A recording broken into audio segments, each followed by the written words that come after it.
அப்படிங்கிறது வந்துட்டு ஒரு வானத்தில் நடக்கிற முக்கியமான ஒரு நிகழ்வு.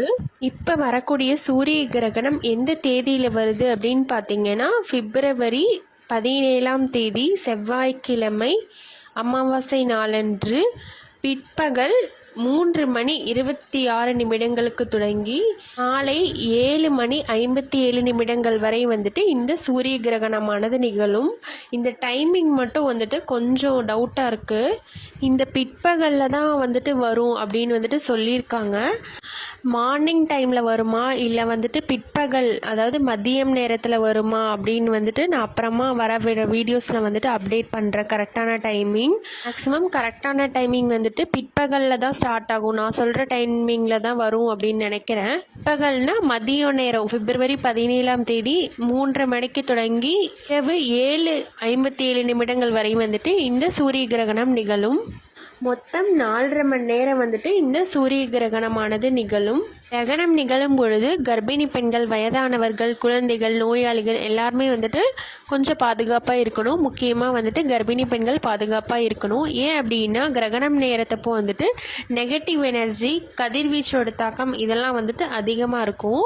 அதே மாதிரி வந்துட்டு உஷ்ணம் அதாவது ஹீட்டும் வந்துட்டு அதிகமாக இருக்கும். அதனால் வந்துட்டு பெண்களும் எல்லாருமே வந்துட்டு ரொம்ப பாதுகாப்பாக இருக்கணும். கிரகணம் நிகழும் பொழுது வந்துட்டு கர்ப்பிணி பெண்கள் ஒரு சில விஷயங்கள்லாம் வந்துட்டு செய்யக்கூடாது அப்படின்னு வந்துட்டு நம்மளுடைய முன்னோர்கள் அதாவது பாட்டிங்க அவங்கலாம் வந்துட்டு சொல்லியிருப்பாங்க. இந்த ஒரு சில விஷயங்கள்லாம் வந்துட்டு நம்ம தவிர்த்துட்டோம் அப்படின்னா வந்துட்டு நம்மளுக்கு வந்துட்டு எந்தவித பாதிப்பும் ஏற்படாது. சின்ன சின்ன விஷயங்கள் தான். அது வந்துட்டு கொஞ்ச நேரம் அந்த கிரகண நேரத்தப்போ மட்டும் நீங்கள் ஃபாலோ பண்ணிக்கிட்டா நல்லது. அப்படின்னு பார்த்தீங்கன்னா கிரகணம் நிகழும் பொழுது வந்துட்டு கர்ப்பிணி பெண்கள் வெளியே போகிறத மேக்ஸிமம் வந்துட்டு அவாய்ட் பண்ணிக்கோங்க. ஏன் அப்படின்னா நான் சொன்ன மாதிரி கதிர்வீச்சோட தாக்கமும் நெகட்டிவ் எனர்ஜி அப்படிங்கிறதும் அதிகமாக இருக்கும் அந்த கிரகண நேரத்தப்போ. அது மட்டும் இல்லாமல் வெயிலோட தாக்கமும் வந்துட்டு அதிகமாக இருக்கும். நார்மலாகவே வந்துட்டு வெயில் காலம் ஸ்டார்ட் ஆக ஆரம்பிச்சிருச்சு. ஸோ கிரகண நேரத்தப்போ வந்துட்டு அதிகமான நெகட்டிவ் எனர்ஜியும் வெயிலோட தாக்கமும் அதிகமாக இருக்கும். அதனால் கர்ப்பிணி பெண்கள் யாரும் வெளியே போக வேண்டாம். மேக்ஸிமம் வந்துட்டு அவாய்ட் பண்ணிக்கோங்க. ஏதாவது முக்கியமான எமர்ஜென்சி சுச்சுவேஷன், ஏதாவது வந்துட்டு பெயின் வந்துருச்சு, டெலிவரி பெயின் வந்துருச்சு, இல்லை செக்கப்புக்கு போகணும், ஸ்கேன் பண்ண ஹாஸ்பிட்டல் போகணும், அந்த மாதிரி ஏதாவது இருந்ததுன்னா வந்துட்டு நீங்கள் தாராளமாக போய்க்கலாம். எமர்ஜென்சி அப்படின்னா தாராளமாக போய்க்கலாம். மித்தபடி வந்துட்டு வெளியே போகிறத அவாய்ட் பண்ணிக்கோங்க. வெயிலில் யாரும் அதிக நேரம் நிற்க வேணாம், வெளியே போக வேணாம். அடுத்து கர்ப்பிணி பெண்கள் கிரகண நேரத்தப்போ வந்துட்டு உணவு எடுத்துக்கொள்ளும் போது சாப்பிடும்போது ஈஸியாக செரிமானமாகக்கூடிய உணவுகளாக வந்துட்டு எடுத்துக்கோங்க. ஈஸியாக டைஜஸ்ட் ஆகக்கூடிய உணவுகளாக எடுத்துக்கோங்க. ஏன் அப்படின்னா கிரகணம் நேரத்தப்போ வந்துட்டு செரிமான பிரச்சனைகள் வந்துட்டு அதிகமாக வரும். அதனால் ஈஸியாக செரிமானமாகக்கூடிய உணவுகளை எடுத்துக்கோங்க. அசைவ உணவுகள் அதாவது நான்வெஜ் ஐட்டம்ஸ் இதெல்லாம் அந்த கிரகண நேரத்தப்போ மட்டும் தவிர்த்துக்கோங்க.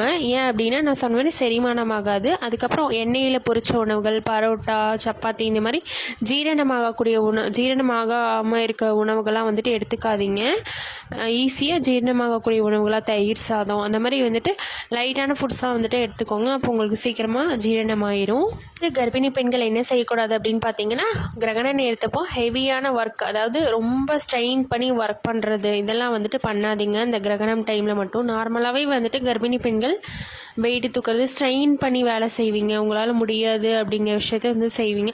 அதெல்லாம் வந்துட்டு அந்த ஹெவியான வெயிட்டு தூக்கிறது இந்த மாதிரி வேலைகள்லாம் வந்துட்டு இந்த கிரகணம் நேரத்தப்போ மட்டும் அவாய்ட் பண்ணிக்கோங்க. அதுக்கப்புறம் ஒரு பொருளை இந்த பக்கத்துலேருந்து அந்த பக்கம் நகர்த்தி வைக்கிறது, அப்புறம் ஷார்ப்பான பொருட்கள்லாம் வந்துட்டு யூஸ் பண்ணாதீங்க. கூர்மையான பொருட்கள்லாம் வந்துட்டு கத்தி, கத்திரிக்கோல், ஊசி இந்த மாதிரி பொருள்லாம் வந்துட்டு யூஸ் பண்ணாதீங்க. ஏன் அப்படின்னா நான் சொன்ன மாதிரி நெகட்டிவ் எனர்ஜி அப்படிங்கிறது கிரகணம் நேரத்தப்போ வந்துட்டு அதிகமாக இருக்கும். அதனால தான் கத்தி வச்சு காய்கறிகள், பழங்கள் கட் பண்ணுறது இதெல்லாம் வந்துட்டு இந்த கிரகணம் நேரத்தப்போ மட்டும் தவிர்த்துக்கோங்க. முன்னாடியே வந்துட்டு முடிஞ்சளவு வேலையெல்லாம் முடிச்சு வச்சுருங்க.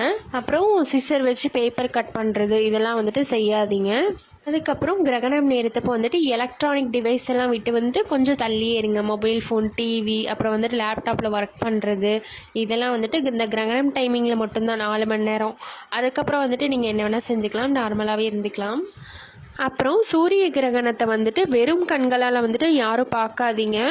ஏன் அப்படின்னா உங்களோட விழித்திரை வந்துட்டு சேதமடைஞ்சு கண் பார்வை போகிறதுக்கு அதிக சான்ஸ் இருக்குது.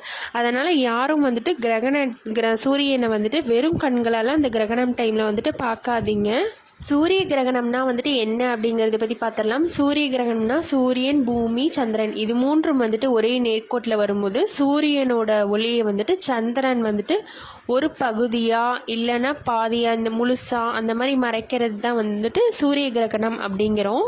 இந்த சூரிய கிரகணத்தை February 17 நிகழக்கூடிய சூரிய கிரகணத்தை நெருப்பு வளைய சூரிய கிரகணம் அப்படின்னு கூட சொல்லலாம். ரிங் ஆஃப் ஃபயர் அப்படின்னு வந்துட்டு சொல்லலாம். ஏன் அப்படி சொல்கிறாங்க அப்படின்னா சந்திரன் வந்துட்டு சூரியனோட மையப்பகுதியை மட்டும் மறைக்கிறதுனால சூரியன் வந்துட்டு முழுசாக மறையாமல் சந்திரனை சுற்றி ஒரு பிரகாசமான ஒளி வளையம் வந்துட்டு தெரியும். அதாவது ரிங்கு மாதிரி தெரியும், வளையம் மாதிரி வந்துட்டு தெரியும். இதைத்தான் வந்துட்டு ரிங் ஆஃப் ஃபயர், வளைய சூரிய கிரகணம், நெருப்பு வளைய சூரிய கிரகணம் அப்படின்ட்டு வந்து சொல்கிறாங்க. இந்த கிரகணம் வந்துட்டு நம்மளுடைய இந்தியாவில் தெரியுமா அப்படின்னு கேட்டிங்கன்னா இந்த கிரகணம் இந்தியாவில் வந்துட்டு தெரியாது. ஆனாலும் வந்துட்டு அதோட தாக்கம் வந்துட்டு கண்டிப்பாக இருக்கும். இந்த கிரகணம் தென்னாப்பிரிக்கா, தென் அமெரிக்கா, தெற்கு அர்ஜென்டினா, அண்டார்டிகா இந்த பகுதிகளெலாம் வந்துட்டு தெளிவாக தெரியும். இந்தியாவிலும் அதோட தாக்கம் இருக்கும். அதனால் வந்துட்டு இந்த விஷயங்கள்லாம் வந்துட்டு சயின்டிஃபிக்கலி அறிவியல் ரீதியாக ப்ரூவ் ஆகலை. இருந்தாலும் வந்துட்டு நம்மளுடைய முன்னோர்கள், பாட்டி இவங்கெல்லாம் சொல்லியிருப்பாங்க. அதை வச்சு வந்துட்டு நம்ம கொஞ்ச நேரம் தான், அந்த கொஞ்ச நேரம் ஃபாலோ பண்ணிட்டா வந்துட்டு நம்மளுக்கு உடல் ரீதியாக எந்த பிரச்சனையும் வராது. கர்ப்பிணி பெண்கள் எல்லாருமே வந்துட்டு சேஃபாக இருங்க, பயப்பட வேண்டிய அவசியம் இல்லை. மேக்ஸிமம் வந்துட்டு வெளியே போகிறத அவாய்ட் பண்ணிக்கோங்க. எமர்ஜென்சி அப்படின்னா வந்துட்டு நீங்கள் தாராளமாக போய்க்கலாம், மற்றபடி அவாய்ட் பண்ணிக்கோங்க.